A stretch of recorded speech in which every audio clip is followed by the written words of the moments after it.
RTI Live News. Ask for right. RTI Live News కి స్వాగతం. తుఫాను హెచ్చరికల నేపథ్యంలో ఆడదాం ఆంధ్ర కార్యక్రమం కోస్తా ఆంధ్రాలో అధికారుల ముందు ఆటలకు అంతరాయం లేకుండా డిసెంబర్ 15 నుండి నెల 26వ వాయిదా వేశారు.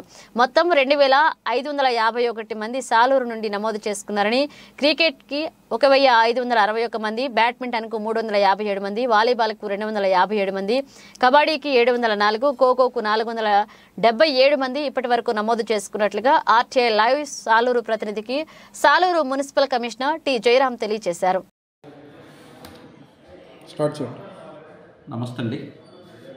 ఈ సాలూరు పురపాలక సంఘ పరిధిలో ఆడదాం ఆంధ్ర కార్యక్రమం సంబంధించి మాకు 2551 మంది రిజిస్ట్రేషన్ చేసుకోవడం జరిగిందండి.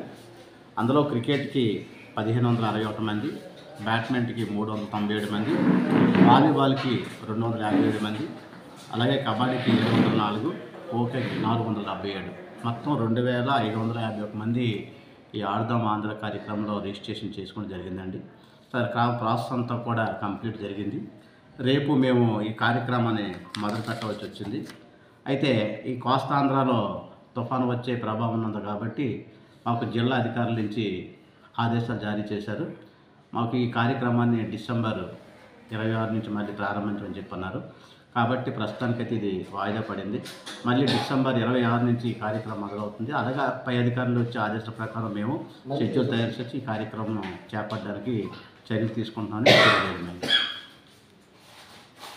అయితే నెక్స్ట్ మళ్ళీ అయితే 26 నుంచి స్టార్ట్ చేస్తారు సార్. 26 నుంచి మాకు మళ్ళీ షెడ్యూల్ వచ్చి మా ఉన్నతాధికారుల నుంచి షెడ్యూల్స్ వస్తే దాని ప్రకారం మేము ఈ చర్యలు తీసుకుంటాం. ఇది మన ఒక్క జిల్లాలోనేనా ఆంధ్ర మొత్తం కోస్తాంధ్రకు సంబంధించిన మాకు మెసేజ్ వచ్చిందండి. ఉత్తరాంధ్రకు సంబంధించిన ఇటువైపు తుఫాన్ ప్రభావం ఉన్నదని చెప్పేసి మాకు మెసేజ్ వచ్చింది. దాని ప్రకారం వాయిదా. మన విజయవాడ అటు సైడ్ అమరావతి మన కామన్గా అయిపోతుంది. అది మనకి ఐడియా లేదు. మా జిల్లా అధికారులు ఇచ్చిన మెసేజ్ మాత్రం అంటే మన కోస్తాంధ్ర ఉత్తరాంధ్ర సంబంధించి కోస్తాంధ్ర అయితే అన్నీ ఉంటాయి అన్నమాట. అవునవును.